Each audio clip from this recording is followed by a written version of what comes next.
पिछले 4 ICC event हो गए ने, हमने 24 वर्षों में 4 आईसीसी इवेंट के फाइनल खेले हैं, उन्होंने 4 खेले। Feel the difference, feel the difference. नहीं, ये डिफरेंस जिनको फील होना चाहिए उनको बिल्कुल भी नहीं होता। बासित भाई ये सवाल ठीक है, अभी करते हैं। पहले जो मैंने बुमराह की यॉर्कर और दीप सिंह के यॉर्कर जो हैं वो कितने इंपॉर्टेंट है, कितने काम है, ये हमारे बॉलर या दुनिया के बॉलर्स या आर्चर की करता। 3 आर्चर ऐसा बॉलर है कि वो 25-25 रन खाए एक ओवर में, 20-20 रन खाए। कामी देखो, यॉर्कर करना इतना आसान नहीं है। अगर हम बॉलिंग में आ जाएं तो 3 मैचों में 1 विकेट,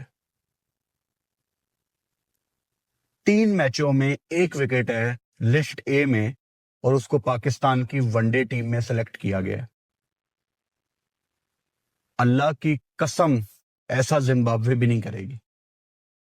ये ज्यादतियां नीदरलैंड्स में भी नहीं होती, ये ज्यादतियां नबीबिया भी नहीं करेगी, ऐसी सिलेक्शंस युगांडा भी नहीं करेगी। इतना आसान नहीं होता, लोग छोड़ जाते हैं। 250 देख के ना वो 120 पे आउट हो जाते हैं। राशिद भाई, ये आपसे बात करनी है, पता नहीं आपके पास भी इसका जवाब है कि नहीं, कि इस लेवल की क्रिकेट जो अभी हम देख रहे हैं, जो कल हमने देखी है, वो लगता है कि हमारी पहुंच से तो बिल्कुल दूर हो चुकी है।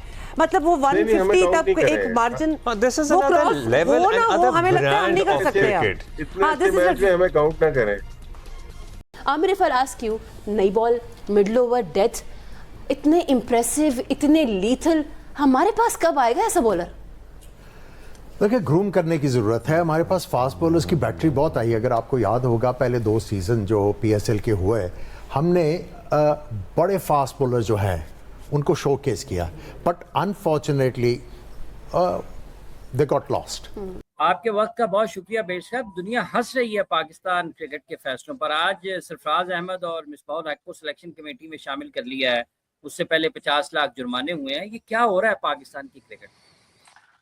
बस सर्कस लगा हुआ है। और अभी एक ताज़ा तरीन खबर आपको दे दूं कि एक टीवी चैनल को भी उन्होंने कहा है कि जी हमारे खिलाफ किसी फास्ट बॉलर ने उनकी कुछ कहा है लेफ्ट आर्म फास्ट बॉलर के खिलाफ या उसके बारे में, तो उन्होंने उनको तंबीह की है कि आइंदा जरा मोहतात रहें। तो बस सर्कस चल रहा है। इस सर्कस में बस सब क्या हो रहा है मेरी समझ से बाहर है कि कभी भी ऐसा नहीं हुआ दुनिया में, कभी भी जीतना चाहिए, जीतते हैं, क्या जरूरत है।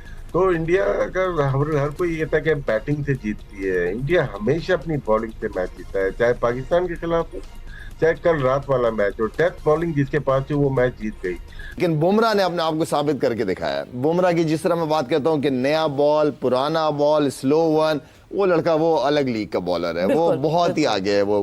तो आई थिंक के बीच में एक मुश्किल वक्त आ गया था, लेकिन यही क्रिकेटर्स होते हैं, यही वो कैरेक्टर्स होते हैं कि किस तरह दोबारा फॉर्म वापस लेके आनी और अहम सतून बनना है टीम का। तो वो बुमराह बहुत बड़ा फर्क था। नहीं, इनफैक्ट बुमराह 2.0 ज्यादा लीथल होकर आया है। हाँ, बिल्कुल। जब वो इंजरी और फिर उसके बाद कमबैक करते करते जो एक डिप आया था परफॉर्मेंस में, उसके बाद से जब बुमराह वापस आया तो बुमराह हैज बीन। और जब बुमराह की मैंने एक वो वीडियोस देखी थी, इंटरव्यू उसका मैंने, वो शुरू से यही प्रैक्टिस करता था सीढ़ियों पे, सीढ़ी की जड़ में बॉल मारने की ना, चौखट जो होती थी ना, चौखट। हाँ, चौखट। ताकि क्या आपको पता है क्यों? स्टोरी मालूम है ना?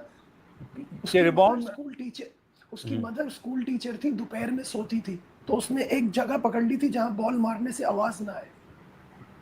तो अब ये मेहनत है ना, क्या जोफ्रा आर्चर को या और दुनिया के बॉलर्स को किसी ने यॉर्कर मारने से मना करा है? हुसैन तलत को आप दोबारा वापस ले आए घूम फिर, इसका मतलब आपके पास टैलेंट नहीं है। शाहिद आफरीदी ने जो एक जमाने में बीबीसी को जो इंटरव्यू दिया था उसमें कहा था नो टैलेंट, तो इसका मतलब है टैलेंट ही नहीं है आपके पास। और सिलेक्शन कमेटी के आप बंद कमरों में बैठ कर सिलेक्शन का इंतखाब करती है।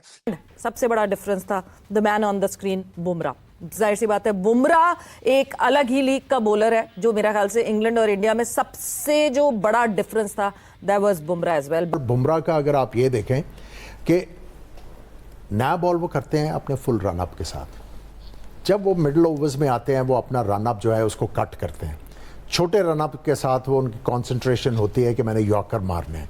सो देयर आर सम एट्रीब्यूट्स जो लर्न करने की ज़रूरत है कि किस तरह ये बंदा प्रेशर सिचुएशन में जो है वो आके किस तरह ये अपने माइंडसेट को चेंज करता है। लेकिन बासित भाई दुबे जैसा फिर प्लेयर भी तो हो ना, दुबे को जहां उसने भेजा है वो प्लेयर भी तो हो ना, ऐसा वो मिस भी तो होता है हम लोगों के पास। तो नजीर हमें अपनी मिसाल नहीं देनी चाहिए, मतलब हम गलत चैनल इस टाइम पे ऑन कर रहे हैं भाई। उनके पास लेफ्ट हैंडर इतने टूर्नामेंट से पहले कहा था 9 लेफ्ट हैंडर है इंडिया के पास, उनकी जीत का राज ये है। लेकिन बासित भाई जो नजीब ने कहा ना दुबे की बात की है, असद भाई वो है स्पेशलिस्ट मिड ऑर्डर, ठीक है ना, बैटिंग ऑलराउंडर है, इसलिए वो 4 पे आया। हमारी तरह बॉलिंग ऑलराउंडर को नहीं 4 पे भेज देते, वो अक्षर पटेल को भी भेज देते, वो भी लेफ्टी था, लेकिन उन्होंने दुबे को भेजा, इसलिए भेजा कि वो लेग स्पिनर और वो लियम डॉसन को पकड़ सके, विल जैक को पकड़ सके, लेकिन उसने उसका पूरा फायदा। देखिए यही तो गेम अवेयरनेस है बासित भाई, यही तो कोचिंग का पता चलता है कि आपका गेम प्लान क्या होता है, किस प्लेयर पे बिलीव है, क्या सिचुएशन है, किसको भेजना, चाहे वो सूर्य कुमार यादव हो चाहे गौतम हो। मेरे ख्याल से वो बड़ा जबरदस्त डिसीजन रहा है। बाकी जो मैं कहता हूं कि बैटिंग का तो हमने दोनों टीमों की तरफ से देख लिया, इंडिया की तरफ से ज्यादा, इंग्लैंड टीम की तरफ से 2 का आया, वहां से 3-4 का आया। विल जैक्स ने बड़ी जबरदस्त बैटिंग की, बैथल का 100 जबरदस्त 100। क्या जोफ्रा आर्चर कब तक ऐसी मार खाएगा जिसकी 145 140 प्लस पेस है। डेप्थ बॉलिंग बुमराह ने जो यॉर्कर की है, हर्षदीप सिंह ने की है, क्या वो वर्ल्ड क्रिकेट में भूल गए? क्या इन दोनों को नहीं देखते फास्ट बॉलर कि ये बचते क्यों हैं? विशेस एंड होप्स, इसके ऊपर आपकी पूरी क्रिकेट टिकी हुई है। कल देखा ना आपने इंडिया को, I wish them all the best, may the better team win. लेकिन लग ऐसा ही रहा है कि इंडिया ये वर्ल्ड कप जीत जाएगी, और जब इंडिया वर्ल्ड कप जीत जाएगी तो पाकिस्तान में लोग कहेंगे ये फट्टे विकेटों के प्लेयर हैं, ये सीधे विकेटों के प्लेयर हैं। यार हम तो उस काबिल भी नहीं है, आप बन जाएं सीधे विकेटों के प्लेयर। आपके सामने ये एक तस्वीर है, ये सेम सिचुएशन थी एमसीजी और कल मुंबई में। हालांकि ज्यादा बॉलिंग फ्रेंडली कंडीशंस कहाँ होती हैं? एमसीजी में। आप तो वहां नहीं डिफेंड कर पाए, तो ये बहानेबाजी हैं, ये सिर्फ बहानेबाजी हैं। जब आप कुछ अचीव नहीं ना कर पाते तो आप फिर छुपते हैं कि नहीं यार बाकी दूसरे का तो ना बस एक तुक्का लगा हुआ है, बस देखना जब ये मुश्किल विकेटों पे आएंगे। ये मुश्किल आसान विकेटें क्या हैं यार, हम तो किसी भी तरह की विकेट के प्लेयर नहीं है यहाँ पे पाकिस्तान में। जिनको कहा जाता है कि ये रनर बॉल वाले प्लेयर हैं, किसी दिन रनर बॉल वाला मैच आ जाए तो वो प्लेयर्स रनर बॉल वाला मैच नहीं जितवा सकते। और अगर रिक्वायर्ड रन रेट 13-14 का आपने मेंटेन करना है तो वो तो वैसे ही हमारे पास प्लेयर्स नहीं है। और उस टीम को वहां तक पहुंचाने के लिए भी जो दरमियान में प्रोसेस है, उसके लिए आप गलत प्लेयर्स को सिलेक्ट कर रहे हो। शुएब भाई, मैं राशिद भाई की बात नहीं कर रहा, मैं आपको ओवरऑल पाकिस्तानी फॉर्म में क्रिकेटर्स का बताता हूँ। कोई टीम हार रही हो, सारी क्लबें मिलाकर बता देंगे ये टीम क्यों हार रही है। कोई टीम जीत रही हो तो सारी, अब यही वो लोग थे जो कह रहे थे कि इंडिया तो सेमीफाइनल में नहीं पहुंचेगा, अब बता रहे हैं कि इंडिया अच्छी क्रिकेट क्यों खेल रहा है। ये क्या बात हुई? ये क्या बात हुई? बजर है आपकी बात में। वैसे राशिद भाई ने भी कहा था कि नहीं पहुंच रही। ठीक है, मैं किसी एक का नाम नहीं ले रहा, उनके साथ अच्छा ताल्लुक है, मैं वो बात नहीं कर रहा, मैं ओवरऑल सबकी बात कर रहा हूँ। अब नहीं, सब उन्होंने कौन सा आपको आमिर ने कहानी बोला, आके बताया? उन्होंने बताया यार आप डर गए। आमिर ने बोला सेमीफाइनल नहीं पहुंचेगी, राशिद भाई ने बोला जी। सेमीफाइनल नहीं पहुंचेगी, एक दो भी क्रिकेटरों जिन्होंने बोला नहीं। अब सब बता रहे हैं कि इंडिया बेस्ट क्रिकेट क्यों खेल रहा है। ये क्या बात हुई? भाईजान वो बेस्ट क्रिकेट अब से नहीं खेल रहा है, वो अब से नहीं खेल रहे हैं, वो कब से खेल रहे हैं। और उनका आईपीएल रीजन नहीं है, खुदा का वास्ता ये बात समझ ले, आईपीएल रीजन नहीं है उनका। सो ट्रू, सही कह। उनका सिस्टम आप देखें, आप लोगों को बेवकूफ बनाते हैं। आप एक लड़के को पाकिस्तान टीम में डाल रहे हैं जिसने 3 लिस्ट ए के मैच खेल रहे हैं। इंडिया इस तरह का मजाक नहीं करता। आपके एक लड़के के 1800 है डोमेस्टिक में, वो टीम में नहीं है।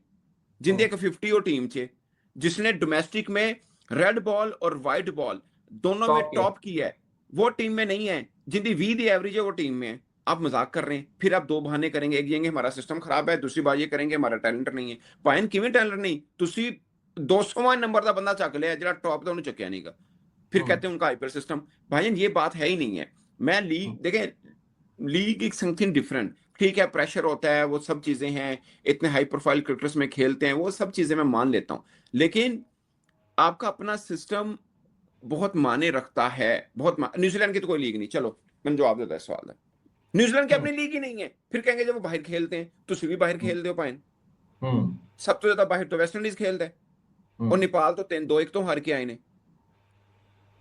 सही। न्यूजीलैंड की कोई लीग नहीं पिछले 15 सालों में एक भी। उनका डोमेस्टिक सिस्टम है, रॉबिन्सन वहां से आया, फिन एलन वहां से आया। और उनकी देखे ना वैसे भी एवरेज एज तो देखे ना जो टीम में इंडक्शन होती है। ये मजाक है, ये मजाक है, ये बहुत, ये ना मैं आपको एक बात करता हूँ, मैंने 15-18 साल हो गए ने। आपने कौन से क्रिकेटर को पाकिस्तान टीम में लेना है मैं उसको लॉजिक दे दूंगा, किसको ड्रॉप करना है मैं उसको भी लॉजिक दे दूंगा, बता दें। नहीं वो लॉजिक तो आपने जिस तरह मुझे बताया था ना वो कि किनु बाहर अबरार नु बाहर रखना है, एदी भी लॉजिक है, ओदी जगह तेनु लेके आना ओदी भी लॉजिक है, उनदी भी लॉजिक है।